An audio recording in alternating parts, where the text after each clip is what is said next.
Assalamualaikum warahmatullahi wabarakatuh. Alhamdulillahi rabbil alamin wa bihi nasta'in ala umurid dunya waddin. Nahmaduhu subhanahu wa ta'ala wa nastahdihi wa nastaghfiruh wa nu'minu bihi wa natawakkal alayhi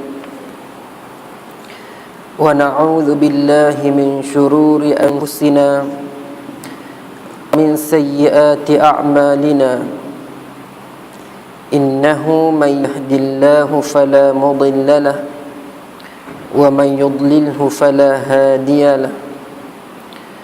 Allahumma salli wa sallim wa barik ala sayyidina Muhammad wa ala alihi wa ashabihi ajma'in. Qala rabbi shrah li sadri wa yassir li amri wahlul 'uqdatam min lisani yafqahu qawli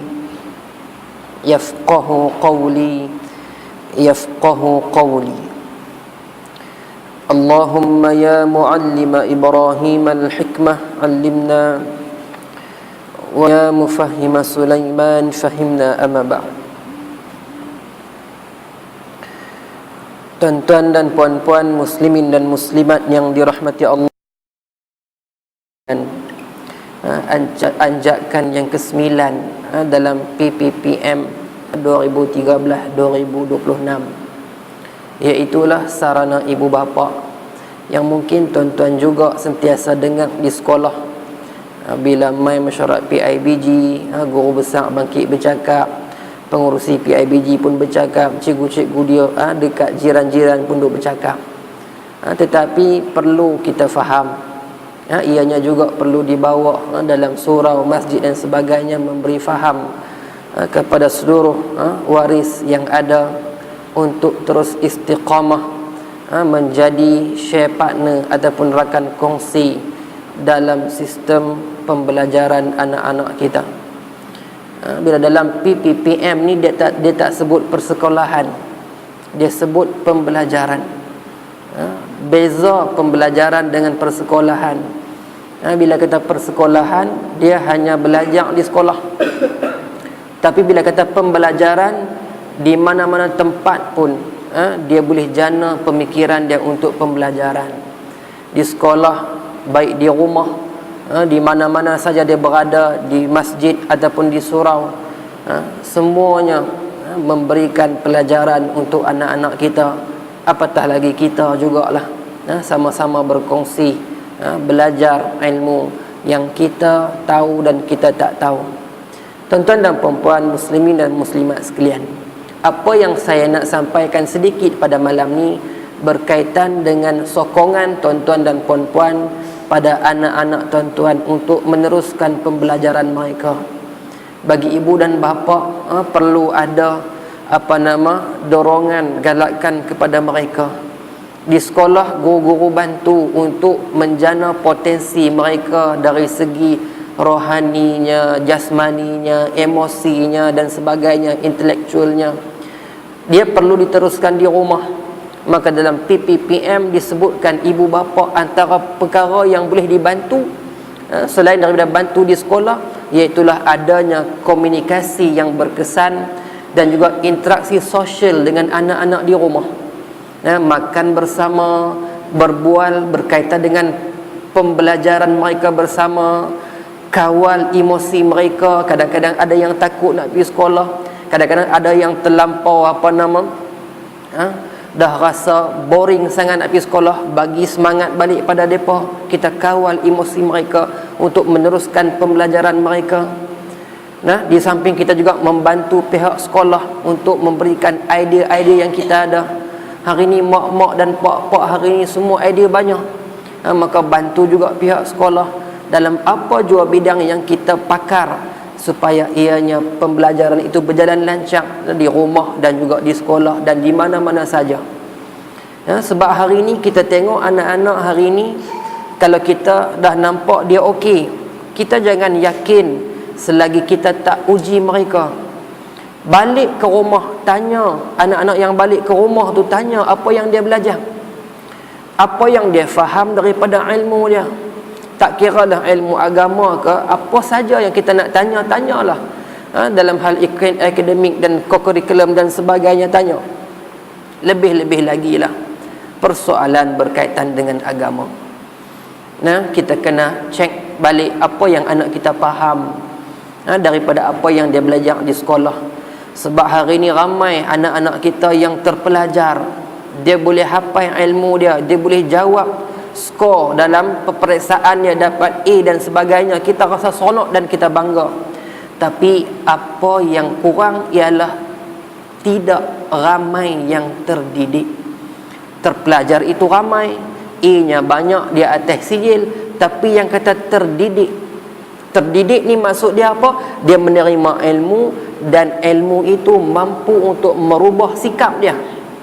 Kalau terpelajar, dia menerima ilmu, dia faham dan dia tulis dalam peperiksaannya yang tu ya. Yang kata terdidik ni, dia terima ilmu, berlakunya proses penerimaan ilmu, proses merubah diri dia dengan ilmu tu untuk ubah diri dia, yang tu baru nama terdidik. Hanya kita tengok pakaian dia, kita rasa okey dah anak aku ni, okey dah, boleh pakai tutup aurat elok kan. Cuba pergi tanya siapa yang kakak boleh pegang, siapa yang kakak tak boleh pegang, apa dia aurat yang kakak kena tutup dan sebagainya. Kita tengok dia okey pakai tudung elok, tahu rabat pentas, duk pi kapuk anak terona Korea atas pentas, hilang tuan-tuan. Kita nak tak mana muka kita. Saya bukan nak tambah nak bagi malu mak bapak yang terlibat, tapi sedikit saja sebagai peringatan untuk saya juga yang juga ada anak dara. Tuan-tuan pun mungkin ada anak dara, kena jaga, kena update balik ilmu depa ni, apa yang depa faham. Kadang-kadang luaran nampak okey, tapi dalaman kosong, lompong dengan ilmu. Duk menyanyi pun lagu kosong semua. Dipenuhi dengan nafsu. Lupa dah ilmu yang dia belajar, yang dia nampak nafsu. Apa nak jadilah. Yang penting aku buat dulu. Lepas tu nak tahu muka tang mana, nak sorok muka ke, mak bak aku nak malu ke, cikgu aku nak malu ke, tu depa punya pasal. Yang penting selesai kemahuan aku. Yang ni yang berlaku hari ni. Sebab tu banyak perzinaan. Dia bukan tak tahu benda tu salah, dia tahu. Tapi yang penting selesai apa yang dia nak. Lepas tu dia fikirlah kemudian, anak tu dia nak lempak ke, anak tu dia nak buat sorok ke, anak tu dia nak pergi guguk ke, anak tu dia nak belah ke, dan ke mana. Yang tu baru dia fikir lepas tu. Ni yang berlaku hari ni. Kita tak lawan dah dengan budak-budak isap rokok. Kita tak lawan, kita lawan jugalah yang isap rokok ni. Masalah juga, masalah dadah. Tapi hari ni kita sedang lawan dengan fikrah minda anak-anak seawal sekolah rendah dah fikir dah untuk melakukan hubungan kelamin ini. Ini cabaran pendidikan hari ini di sekolah dan juga di rumah. Lepas ni nak buat pula pendidikan abad ke-21, semua nak ubah 21st century classroom. Lepas ni semua cikgu-cikgu Cembelang tunggulah akan dipanggil untuk bercakap tentang tu, dan juga dipanggil untuk tunjuk kat cikgu lain cara nak sediakan kelas abad 21 ni lagu mana. Cabaran itu biasa, tapi tu yang besar lagi tu, fikrah anak-anak hari ni, dia bukan fikir nak belajar mengaji, fikir nak kawan dengan siapa, nak couple dengan siapa, nak keluar bila, tak sabar nak tunggu Sabtu ni nak keluar di mana, nak pergi mana dengan siapa. Tu dia fikir hari ni. Dan dia tak fikir nak tipu mak pak dia ni, nak kata apa nak keluar hari Sabtu ni. Itu fikrah yang ada pada hari ni yang perlu kita buang.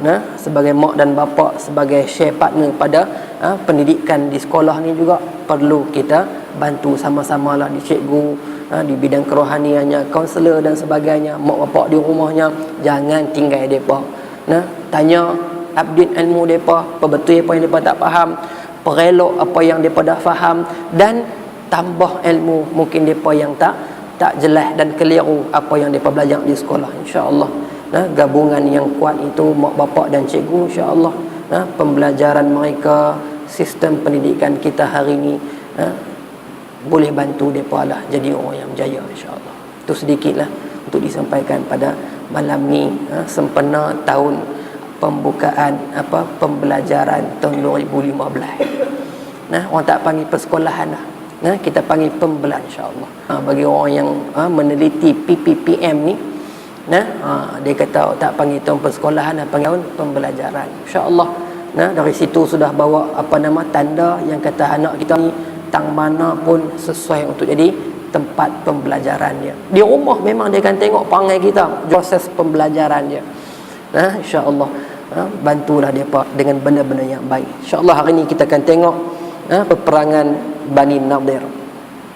Segmen yang ketiga dalam peperangan Rasulullah sallallahu alaihi wasallam. Sebelum peperangan Bani Nadir, kita dah bincang tentang peperangan Uhud. Yang mana dalam peperangan Uhud itu agak malang kita tengok berlaku kepada tentera-tentera Islam. Dari segi jumlah kematiannya ramai, itu bukan malang sebenarnya, tapi dari segi jumlah kematian itu kita rasa malang. Tapi yang mati itu syahid, yang mati itu syahid, itu kebaikan Islam. Tapi bila banyak macam tu mati, itu takdir Allah Subhanahu wa taala. Bila mati macam tu menyebabkan kabilah Arab yang lain yang tak Islam itu nahwa tentera muslimin, tentera mukmin ini mudah untuk dikalahkan. Banyak lepas itu, banyak kabilah Arab, Yahudi pun serupa. Bukan kata kafir musyrik di Mekah ya. Kafir musyrik di Mekah memang tak payah lama dah nak ajak perang. Lepas kepada peperangan Uhud, nampak ramai orang Islam mati, dia kata Islam tak tahu mana. Kita nak test, boleh tak mereka ni lawan dengan kita. Sebab tu lepas pada peperangan Uhud, lepas 2 bulan ya, Nabi tak duduk saja. Lepas 2 bulan berlakunya Sariyah yang lain. Nabi terpaksa hantar tentera-tentera untuk memerangi kabilah Arab yang duduk sekitar Madinah. Kenapa? Sebab mereka dah mula nak test kekuatan Islam lepas peperangan Uhud. Sebab tu orang Islam tak boleh dilihat lemah. Orang Islam tak boleh dilihat pecah belah. Orang Islam tak boleh dilihat lawan ketua. Taat pada pemimpin yang benar-benar memberi kebaikan untuk mereka. Tak boleh dilihat ada berlakunya perselisihan faham. Tak boleh dilihat adanya perpecahan. Kalau dilihat macam tu, mudah untuk bukan Islam untuk melihat senang ya nak menang dengan mereka, tak payah mana. Mendatangkan keraguan kepada orang Islam sendiri. Boleh ke? Kan? Tengok biasa ya. Orang hak tak Islam sah dah, yang musuh-musuh ni lebih-lebih lagi akan mendatangkan keseronokan bagi mereka. Inilah yang berlaku. Sebelum berlakunya peperangan Bani Nadir, banyak lagi Sariyah yang lain hasil daripada nampak goyahnya pertahanan Islam. Semua kabilah nak test. Bani Huzail nak test, Bani Khuzaimah pun nak test kekuatan Islam. Banyak duk fikir okey nak hantar tentera pergi lawan Islam. Mereka dulu kecil ya, tapi dah nampak banyaknya kematian, mereka rasa mereka boleh makan tentera Islam. Tapi semuanya tak berjaya. Hatta Yahudi sendiri pun sebelum itu mereka rasa takut gerun dengan Islam, dan juga mereka tunduk dan akor dengan perjanjian yang mereka tanda tangani dengan Rasulullah dan juga penduduk Madinah. Mereka terpaksa tanda tangan perjanjian untuk berada di bawah kepimpinan Islam yang yang diterajui oleh Rasulullah. Mereka juga berjanji untuk mempertahankan Rasulullah. Mereka berjanji untuk membangunkan ekonomi di bumi Madinah sama-sama. Mereka juga berjanji untuk hidup di kalangan orang Madinah tu sama, tak mau buat kacau apa. Duduk di bawah pemerintahan Islam. Tapi tengok dalam peperangan Uhud, ramai tentera Islam yang mati, semua pakat nak test power. Hatta orang Yahudi sendiri dah mula nak test power, nak tengok tak mana Islam ni, dan depa dah mula sikit demi sikit memutuskan perjanjian untuk hidup baik, untuk mempertahankan Rasulullah, untuk membantu bumi Madinah sebagainya. Semua tu depa dah lupa dah sikit demi sikit, sebab dilihat Islam masa tu senang untuk dikalahkan. Baik, kita tengok Ada buku, tengok muka surat 95. Bani Nadir merupakan salah satu ras Yahudi yang tinggal berjiran dengan kota Madinah. Orang Yahudi ni yang bila dah duduk lama dalam negara Arab, mereka dah terasimilasi. Guna nama pun nama Arab dah. Yang kata Yahudi, dulu nama mereka cara nama lain lah. Bahasa mereka, bangsa mereka pun lain, bahasa pun lain. Tapi bila dah lama duduk di Madinah, mereka pun dah guna bahasa Arab. Mereka pun dah guna nama-nama Arab. Hatta hari ni kalau kita jumpa Yahudi-Yahudi yang duduk di di bumi-bumi Arab, mereka cakap Arab. Nama pun jadi Arab. Nama pun Arab. Macam-macam lah. Banyakkan kepunyaan mereka ni nama Arab juga. Kita duk rasa oi hebat, banyak kepunyaan Yahudi. Baik, depa pun dah nama gunaan Bani Nadir, gunaan Bani Quraidah, guna Bani Qainuqa, tu dah guna nama Arab sebab dah lama duduk di bumi Arab. Maka ini berjiran dengan kota Madinah. Mereka juga merupakan sekutu kuat pada kaum Khazraj sebelum Islam datang ke bumi Madinah. Aus dan juga Khazraj berkelahi. Khazraj dibantu oleh Bani Nadir. Qainuqa dan juga Quraidah dia bantu orang Aus. Dua lawan satu. Sebab tu kita kata bangsa Yahudi ni depa bangsa bukan bangsa perang. Bahkan depa takut berperang. Apa yang ada pada mereka ialah kita panggil apa? Dia akan cucuk orang berperang. Depa tak perang tapi depa cucuk orang untuk berperang. Dia hantar berita tak elok bagi kau ni berkelahi. Lepas tu bila nak berkelahi perlukan duit, dia bagi bantuan duit. Bukan bagi saja, dia bagi tu hutang. Mereka hari ni pun berhutang banyak. Hutang kat siapa? Kalau tak hutang kat Yahudi. Dengan PBB pun tak bayar yuran mereka, tapi belagak. Kalau kata boleh buat persidangan untuk gugurkan Amerika daripada PBB sebab tak bayar hutang yuran, boleh, tapi siapa berani? Siapa berani? Kan di belakang ni Yahudi yang besar. Depa ni hanya suka bagi orang berkali. Yang kata Yahudi ni, depa tak berani berkali tapi bagi orang berkali. Sebab apa? Bila orang lain berkali, depa boleh relax. Orang tak akan attack depa. Orang lain berkali sama-sama depa nak teruk, Yahudi duduk dengan tenang sebab tak ada orang nak kacau depa. Begitu. Dan depa boleh berniaga dengan orang yang sedang berkelahi itu dengan menggunakan riba yang tinggi. Akhirnya habis muflis yang berkelahi itu, depa kaya. Depa boleh ambil kesempatan dalam peperangan. Kalau tengok hari ni dalam yang berlaku hari ni di Malaysia pun lagu tu lah. Kita takut tak mau supaya ada berlakunya yang teruk lah dalam krisis ekonomi dan sebagainya. Harap tak berlaku. Takut-takut masuk jarum Yahudi untuk menghulurkan bantuan dan sebagainya. Lepas tu mula-mula TPPA nak kena sign apa semua, habis kita. Baik. Dia kata, mereka telah memeterai perjanjian dengan orang Islam sebagaimana yang terdapat dalam perjanjian keamanan dan kerjasama yang telah disebut sebelum ni, yang kita kata nak bantu Rasulullah. Namun tabiat jahat dan khianat orang Yahudi tetap berakar umbi dalam jiwa mereka, mendorong mereka untuk melanggar perjanjian mereka. Baik, ketika Rasulullah dan beberapa orang sahabat baginda berada di perkampungan Bani Nadir, baginda bersandar ke dinding rumah kaum itu. Tiba-tiba mereka melakukan komplot jahat untuk membunuh baginda Rasulullah sallallahu alaihi wasallam dengan cara melontarkan batu dari atas rumah ke arah baginda. Baik. Apa yang menyebabkan Rasulullah pi ke perkampungan Bani Nadir? Antaranya juga rentetan apa yang berlaku daripada peperangan Uhud. Lepas peperangan Uhud berlakunya peperangan Sariyah Abi Salamah, berlakunya peperangan Bi'ru Ma'unah, Bi'ru Raji'. Peperangan itu hasil daripada kekalahan orang Islam, bukan kekalahan, banyaknya yang mati pada peperangan Uhud. Semua nak test, kita kata, maka banyak tentera Islam juga yang mati lepas itu. Dalam kes Bi'ru Ma'unah, Dalam kes Bi'ru Ma'unah, ramai orang Islam di kalangan yang hebat-hebat, diperdaya mereka itu sehingga mereka dibunuh beramai-ramai, sampai 70 orang kena bunuh.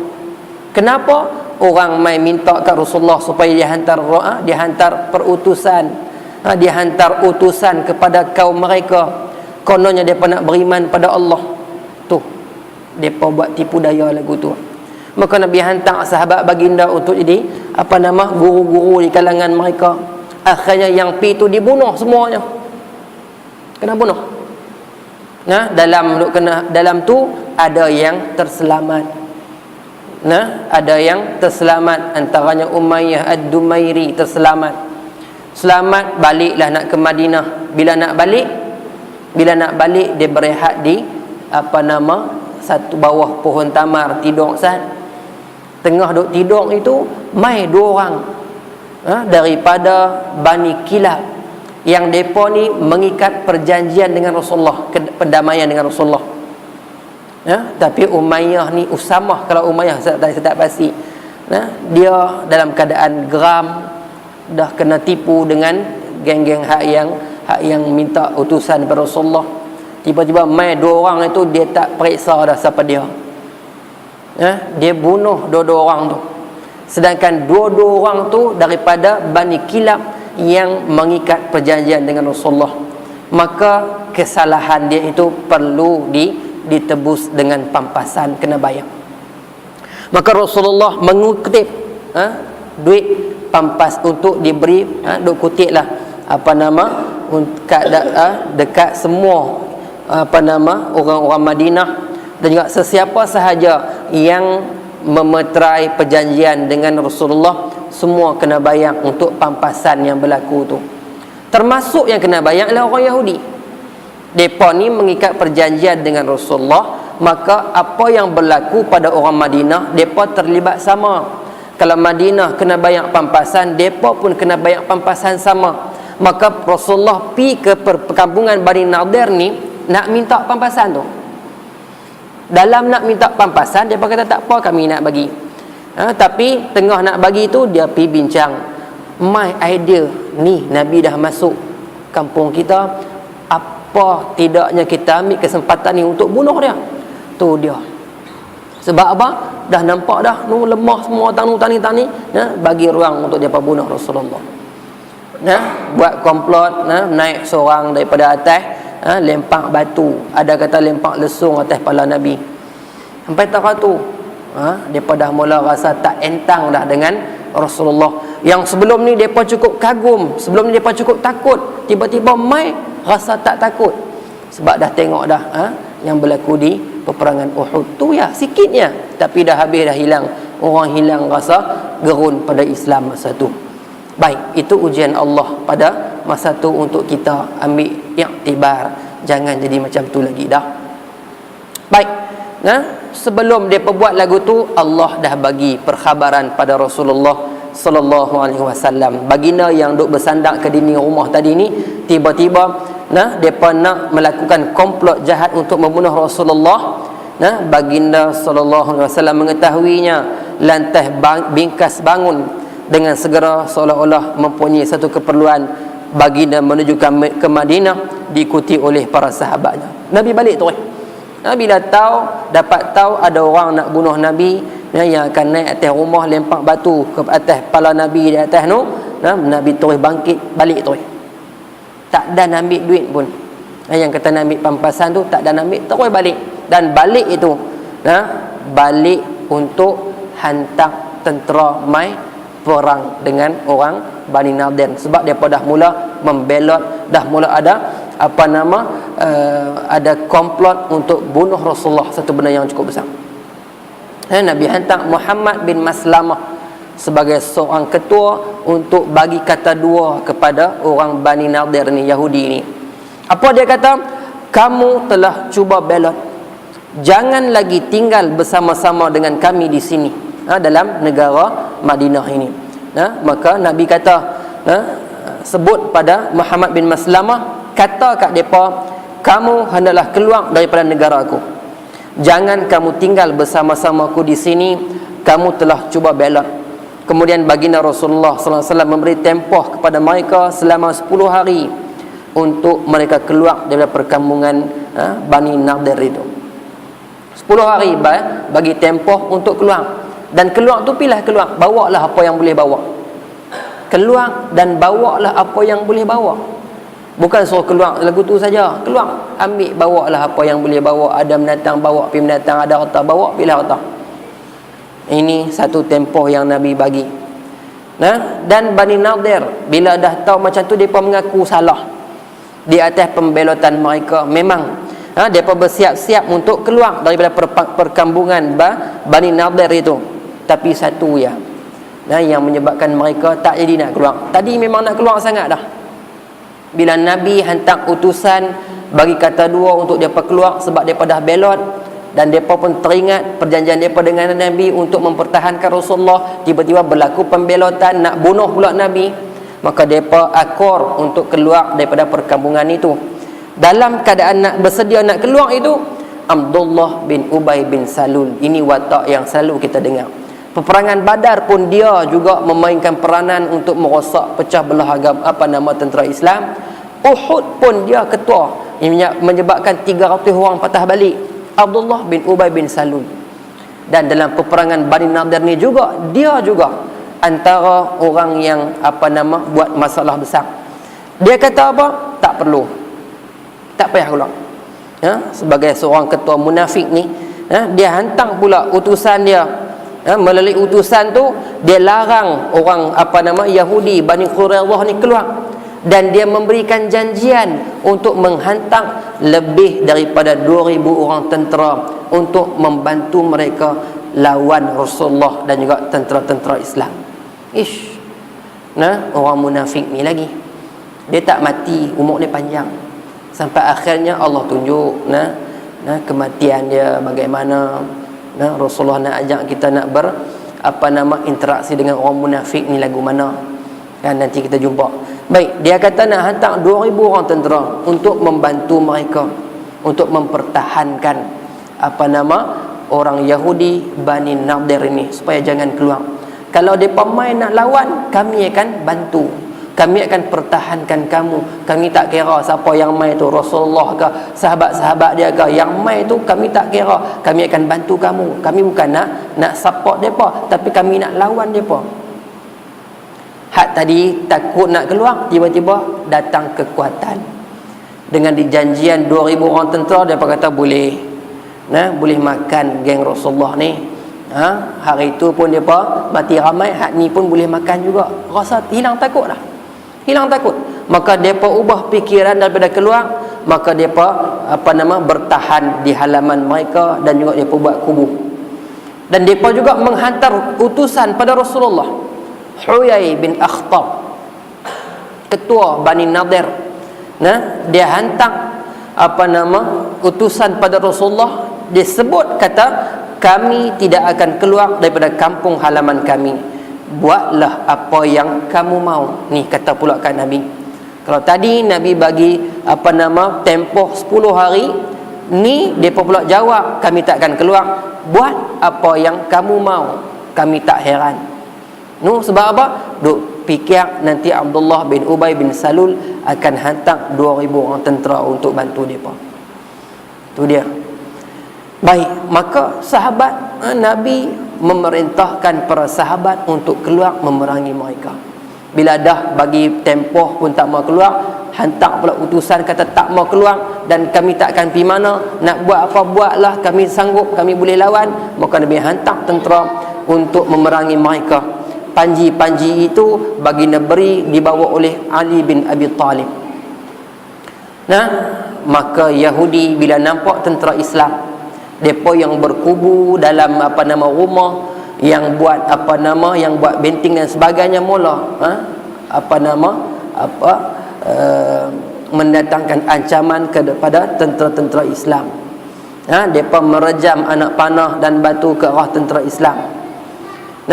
Dan bantuan, malangnya bantuan yang dijanjikan oleh Abdullah bin Ubay bin Salul tak sampai.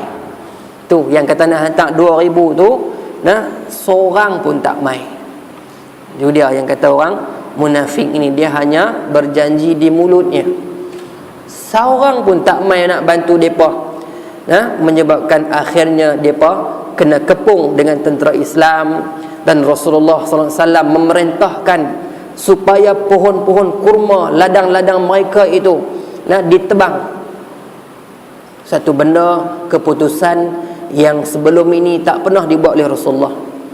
Sebelum ni, dalam peperangan Islam, tak boleh diruntuhkan rumah, tak boleh dirosakkan pokok-pokok, tak boleh dibunuh orang tua, kanak-kanak dan juga orang perempuan, tak boleh. Tak boleh. Tapi dalam peperangan Bani Nadir ini, Nabi memerintahkan supaya tentera-tentera Islam menebang pohon-pohon kurma yang nama kawasan Buwairah ni. Buwairah ni kebun kurma kesayangan orang Yahudi Bani Nadir. Kenapa? Sebab ini satu strategi peperangan untuk nak menggetarkan orang Yahudi yang sedang orang kata apa? Yang duk melindung diri dalam benteng-benteng depa tu tak mau keluar. Tak apa, kalau tak mau keluar, kami tebang pokok yang hangpa sayang. Dan tebang pokok itu bukan untuk merosakkan, tapi sebagai memberi amaran kepada orang-orang Yahudi. Kalau kamu tak mau keluar juga berperang, kalau tak mau juga, kami potong pokok-pokok yang hangpa sayang ni. Dan Allah Ta'ala turunkan ayat Al-Quran memberi kebenaran untuk orang Islam memotong pokok-pokok tu. Sebab tu kalau kita baca surah Al-Hasyr, suratul Hasyr, di antara surah yang Allah Ta'ala turunkan berkaitan dengan peperangan ini. Sehingga kan Ibnu Abbas radhiyallahu anhu, Abdullah bin Abbas, dia namakan suratul Hasyr juga surah Bani Nadir. Dinamakan suratul Hasyr juga sebagai surah Bani Nadir sebab Allah turunkan ayat Al-Quran banyaknya berkaitan dengan peperangan Bani Nadir ini. Allah Ta'ala turunkan kepada Rasulullah dan para sahabat memberi kebenaran untuk kamu memotong pohon-pohon kurma itu, bukan untuk merosakkan dia, tapi sebagai strategi peperangan untuk memaksa orang Yahudi yang sayang dengan kurma ni keluar, untuk menyerah kalah. Dalam suratul Hasyr, saya lupa dah ayat berapa Allah sebut, a'udzubillahi minasyaitonirrajim, wa ma qata'tum min linah, dan apa yang kamu potong daripada pohon-pohon kurma ni, au taraktumuha qa'imatan ala usuliha, ataupun kamu biarkan depa tertegak, fa biiznillah, semua tu di atas izin Allah Subhanahu wa taala. Allah suruh kamu potong, ataupun nak potong pun potonglah, tidak ada kesalahan. Semua tu daripada izin Allah Subhanahu wa taala. Yang sebelum ini tidak diberikan keizinan untuk merosakkan pohon-pohon, tanaman-tanaman. Tapi yang ni special case, Allah turunkan ayat boleh tebang pokok ni, tapi bukan niat untuk merosakkan dia, tapi sebagai nak memberikan ancaman kegerunan kepada orang-orang Yahudi, menyebabkan mereka akhirnya menyerah kalah.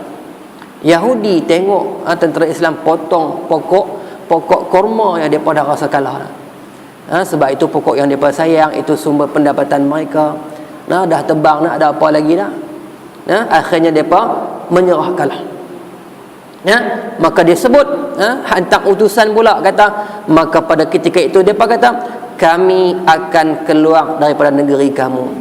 Maka baginda sallallahu alaihi wasallam mengenakan syarat kepada mereka agar keluar tanpa membawa senjata. Mereka hanya dibenarkan keluar bersama dengan harta mereka yang mampu untuk dibawa oleh seekor unta. Ada yang bawa tunggui rumah, ada yang bawa jenang pintu pun ada bawa keluar, ada yang bawa alang rumah untuk nak buat rumah pula dah nanti. Yang tu yang hanya mampu dibawa keluar oleh seekor unta ya, lebih tak boleh. Tengok, tadi dah bagi dah peluang untuk keluar, bawa kereta, bawa lah banyak mana pun, tak mau.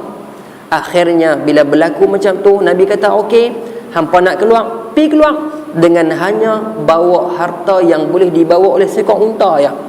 Dah bagi dah peluang untuk keluar, bawa semua tak mau.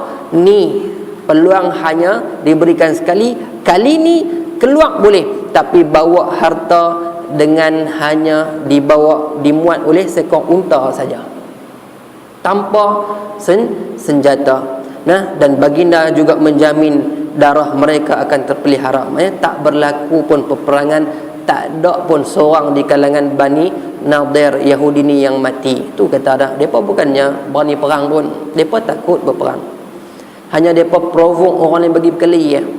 Bila mai tang depa, sekok pun tak berani nak keluar berperang, bahkan tak mau ada yang mati. Maka berlakulah depa pun keluar daripada bumi perkampungan Nadir itu. Ada yang pergi ke Khaybar, 100 batu daripada bumi Madinah, dan ada yang menetap di tempat lain. Dan di Khaybar itu juga tahun yang ke-8 kalau tak salah berlaku peperangan. Depa ni juga Saki baki Bani Nadir juga buat perangai. Akhirnya Allah izinkan untuk Nabi hantar ke Khaybar untuk perang. Lepas ni kita jumpa peperangan Khaybar pula. Depa ni juga tak puas hati situ ya. Selagi ada depa ni duk datangkan ancaman kepada orang-orang Islam di bumi Madinah. Depa pun lari keluar dengan apa yang Nabi bawa. Apa yang Nabi izinkan, hanya seekor unta yang boleh muat barang-barang ya. Lebih tak boleh. Hanya semuanya. Maka apa yang ditinggalkan itu merupakan harta rampasan perang. Apa yang depa tinggal, yang depa boleh bawa hanya boleh muat seekor unta saja. Yang lebih itu semua merupakan harta rampasan yang disebut sebagai al-fai. Dalam Islam ni peperangan, kalau kita mengaji tahun keempat dalam bab fiqh, bab jihad ni, bab jihad yang hari ni bab jihad itu sudah mula disuarakan pihak antara bangsa supaya diilgha, dimansuhkan dalam silibus pengajian orang Islam. Hatta di Al-Azhar depa minta supaya dimansuhkan silibus bab jihad. Kononnya akan melahirkan pengganas kan, sebab mengaji bab jihad. Jihad dalam Islam bukan keluar pengganas. Jihad dalam Islam akan menyebut tentang mempertahankan negara, bukan menceroboh, mempertahankan negara. Dan apa yang dibuat kan, apa tanggungjawab anak watan bila berlaku peperangan, itu yang dibahas dalam bab jihad. Dan antaranya juga akan berlaku harta rampasan perang. Yang pertama disebut sebagai al-ghanimah.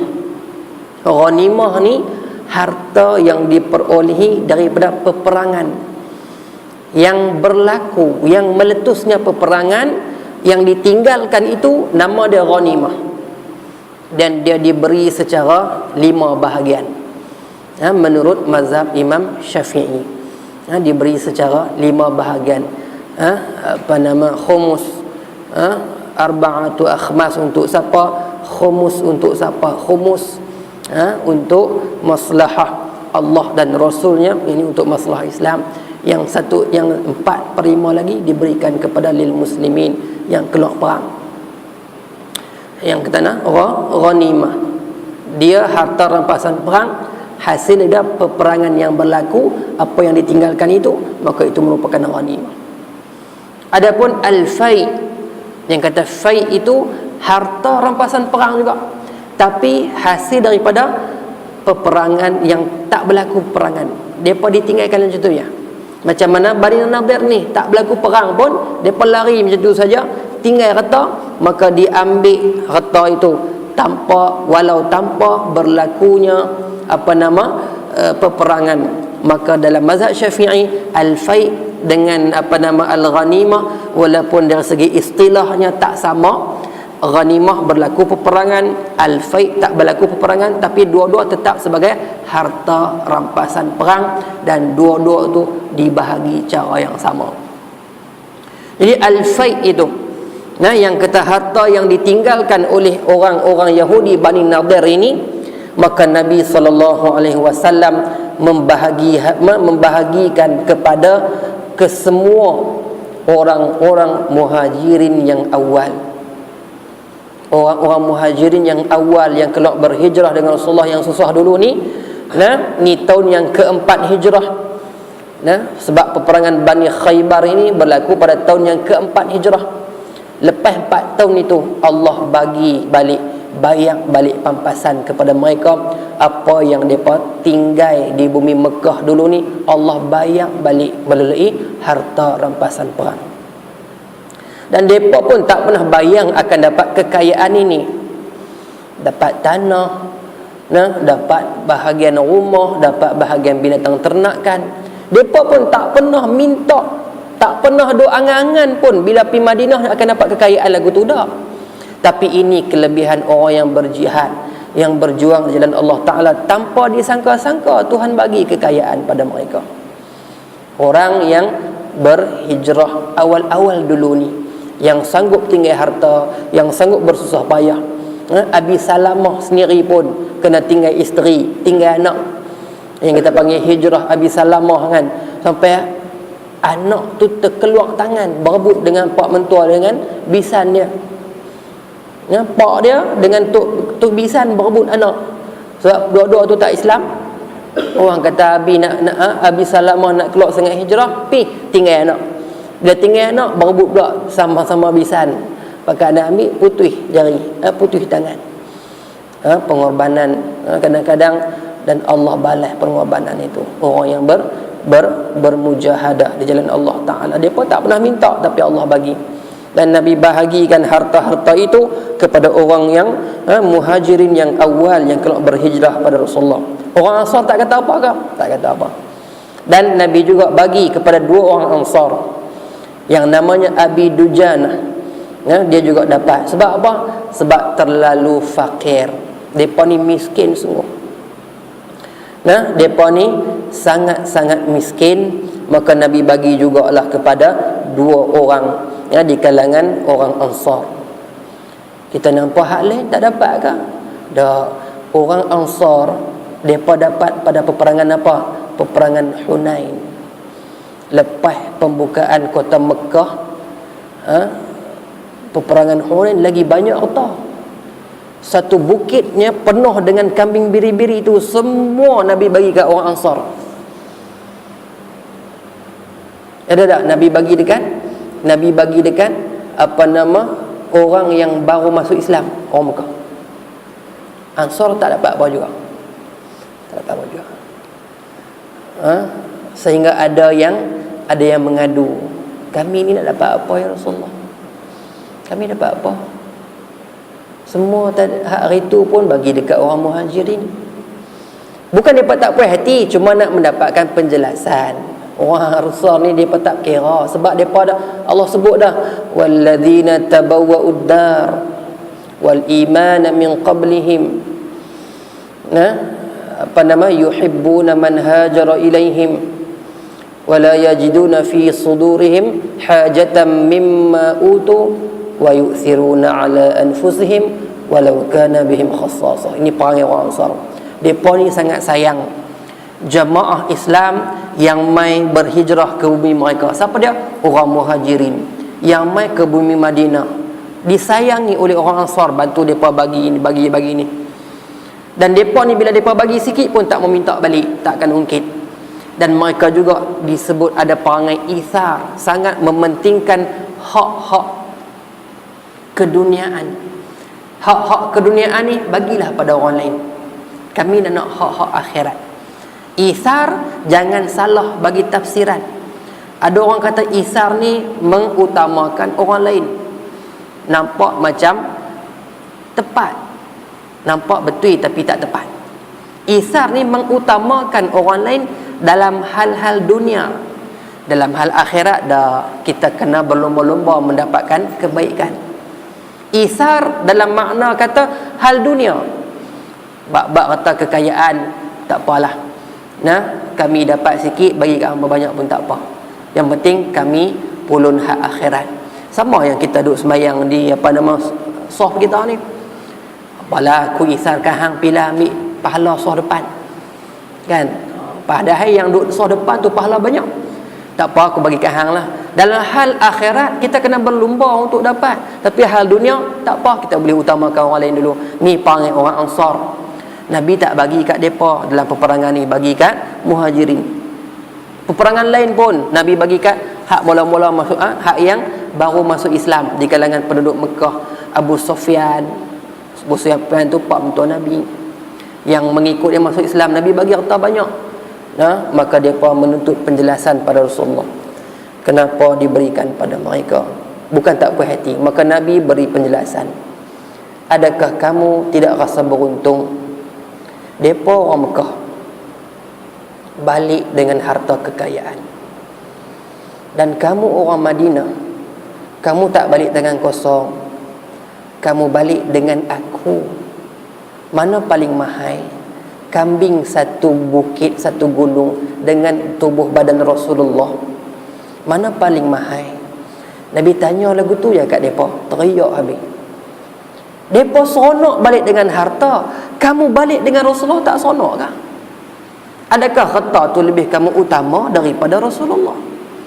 Tu keuntungan orang Ansar, penduduk Madinah. Walaupun tak diberikan harta, tapi harta yang paling besar ada kat depa. Rasulullah wafat di mana tuan-tuan? Walaupun lahirnya di bumi Madinah, lahirnya di bumi Mekah, Nabi wafat di Madinah. Dan Nabi mendoakan Madinah, tanah-tanahnya, tanaman-tanamannya, pokok-pokoknya, penduduk-penduduknya. Sebab tu orang pergi Mekah, dia nak buat balik apa? Hak yang pergi buat haji lah, dia akan buat balik kurma Madinah kan.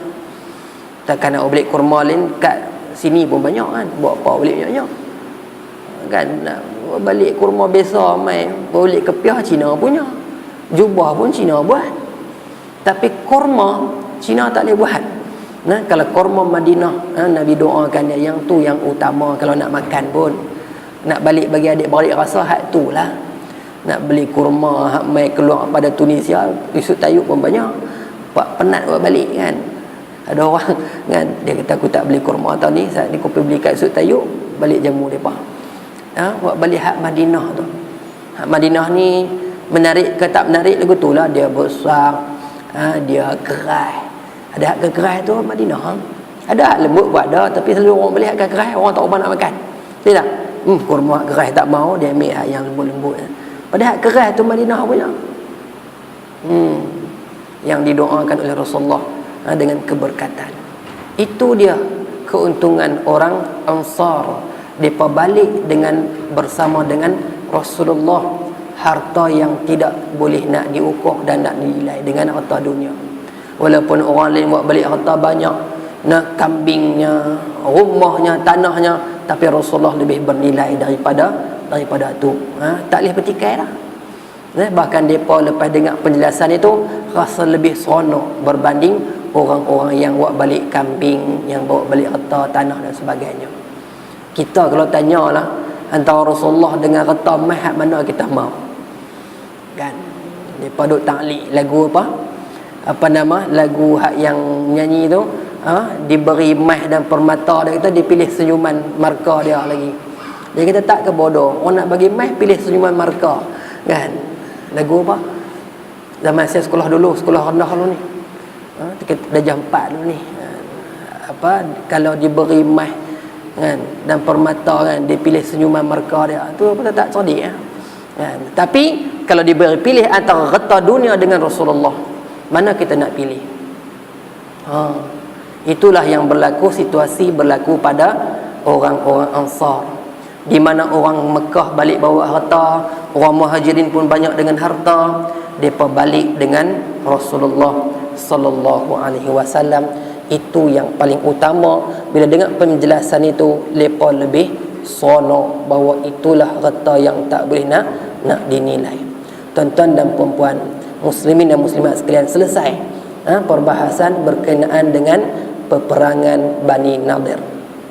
Panjang sebenarnya peperangan ini, tapi itulah yang kita ringkaskan. Kita nak ambil ibrah dia ya. Nak cerita fakta ni banyak lah, tapi bukan kita nak hafal fakta, kita nak ambil pengajaran. Ya, pengajaran daripada Bani Nadir ini apa dia? Yang pertama, orang Islam tak boleh dilihat lemah. Wa a'iddu lahum mastata'tum min quwwah. Allah minta kita, suruh kita bagikan persediaan untuk kekuatan supaya boleh menggerunkan musuh. Peristiwa yang berlaku pada peperangan Uhud menyebabkan ramai musuh-musuh Islam seronok, bahkan mereka nak cuba nak test market, kok boleh tawan Islam. Allah bantu orang Islam. Maka kita ambil faham, jangan biar kita dilihat lemah. Kalau kita dilihat lemah, sampai bila pun orang takkan respect. Dia kata hantar K-pop ya, habis nak darah pakai tudung tu habis. Ingatkan nak hantar apa? Hantar K-pop ya. Kita tak suruh dia apa buka tudung pun, tapi hantar anak tona ya, dia pergi kapok habis kan. Minta maaf lah kalau ada adik-beradik yang pergi, tapi kita bukan nak tambah kilo, tambah teh sikit ya. Supaya jangan berlaku lagi. Nah, jangan dilihat lemah. Lemah berakidah. Lemah akidah. Tu sebab tu saya kata balik, update balik ilmu akidah anak kita. Pasal apa saya kata lemah akidah? Sebab ada orang yang membela. Dia kata, kenapa kita nak salahkan mereka? Kan perbuatan itu diizinkan oleh Allah Ta'ala. Sedap bunyi. Allah yang izinkan mereka lagu tu. Kalau Allah tak izinkan, benda tu tak berlaku. Masya Allah. Akidah apa tu? Tak mengaji ke ayat Quran yang Allah kata wa nafsin wa ma sawwaha fa alhamaha fujuraha wa taqwaha. Allah bagi pilih jalan baik dan jalan buruk. Memanglah perbuatan itu Allah izinkan. Tapi adakah Allah suka perbuatan lagu tu? Dan manusia diberi pilih antara baik dan buruk. Diilhamkan oleh Allah. Fa alhamaha fujuraha wa taqwaha. Kami ilhamkan kepadanya nafsu itu baik dan buruknya. Qad aflaha man zakkaha wa qad khaba man dassaha. Maka berjaya orang yang menyucikan diri dia dengan benda-benda baik, dan rosak, rugi orang yang mengotori diri, nafsu, jiwa dia dengan benda-benda maksiat. Dia diberi pilih untuk naik dan tak naik, tapi dia dipilih nak naik. Naik pula, naik sudahlah, dia pilih untuk pergi peluk pula dah kan. Ini isu ni tak habis tuan-tuan. Saya pun tak mau sembang benda ni lama dah. Tapi nak pesan, jangan dilihat lemah dari segi akidah, lemah dari segi akhlak, menyebabkan mudah untuk orang musuh-musuh kita nanti lagu tu dia hantar. Tu baru hantar sekok tu ya. Nanti dia hantar hak lain lagi. Mai dajjal lagilah. Ya, pecandu-pecandu hiburan. Yang suka sangat, yang berahi dengan hiburan ni, yang nak seronok ya, mai dajjal. Apa jadi? Lemah pertahanan akidah. Jangan dilihat lemah pada akhlaknya. Jangan dilihat lemah dari segi ilmu-ilmu syariahnya. Lupa dah siapa boleh pegang, siapa tak boleh pegang. Marah pula kita, hampa duk ingat apa ini dosa kami dengan Allah Ta'ala kan. Ini patut saya menyesal perbuatan saya. Saya tak tahulah hari tu dia naik syekh lagu mana. Patut lagu tu lah kan. Ni hampa punya pasal, saya punya pasal ya. Dia lagi menyinga. Mungkin teguran itu teguran yang tidak berhikmah, yang duk hantam sangat pun tak boleh juga. Bodoh, bangang, bengong, apa. Hak tu tak elok sebabkan dia lebih ego kan ada. Menyinga lah. Cuba cakap elok-elok. Sebab tu kita kata jangan dilihat lemah dari segi akidah, akhlak dan syariah. Yang kedua, kena yakin dengan janji Allah Subhanahu wa taala bahawa Islam pasti menang. Susah, memang susah pada peringkat awalnya, tapi penghujungnya Allah bagi khitamuhu fa khitamuhu khitamul misk. Al-miskul khitam, disebut miskul khitam, pengakhiran yang cukup cantik. elok. Itulah yang berlaku. Orang muhajirin dulu teruk, susah. Tinggal harta, Allah bagi harta melalui rampasan peperangan. Walaupun tak melalui peperangan pun dapat al-fai, tanpa berlaku peperangan mereka dapat harta. Begitu. Untuk Islam, dan digunakan untuk maslahah Islam. Mereka boleh belanja harta tu. Diceritakan yang dapat harta Bani Nadir ini, mereka boleh belanja berpuluh-puluh tahun, tapi mereka hanya belanja setahun, yang lebih mereka bagi untuk Islam juga. Masya Allah. Mereka tak jadi milik sempurna, milik kekal itu mereka, pemilikan itu juga kembali kepada orang Islam keseluruhannya juga. Mulianya hati mereka tu. Yang kita boleh ambil dua cukup dah. Banyak-banyak lagi lupa. Bismillah. Jadi dekat itulah untuk perbincangan kita pada malam ni berkaitan dengan peperangan Bani Nadir. InsyaAllah lepas ni kita akan masuk siri yang keempat, peperangan Al-Ahzab. Lagi getir. Sebab apa? Ahzab ni maksud dia puak-puak yang berpakat, berkomplot untuk menjatuhkan Rasulullah dan juga para sahabat yang duduk di bumi Madinah.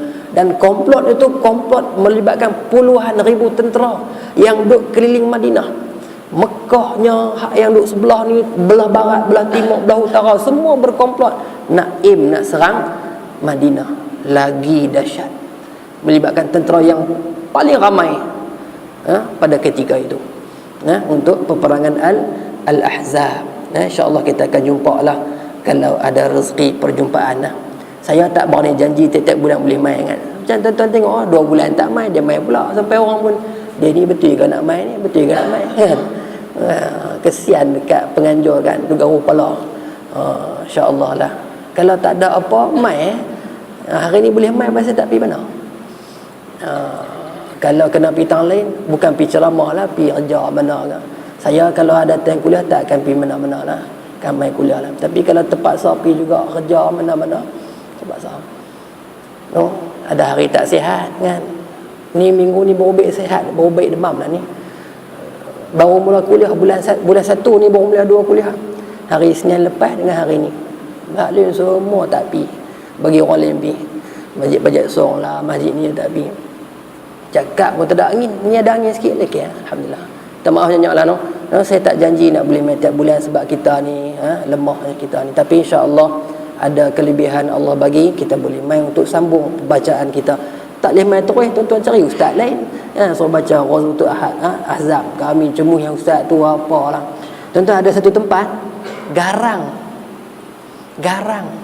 Bila ustaz tak boleh main, dia marah. Apa ustaz tu mangkuk, dia keluar kata mangkuk. Kawan saya kena.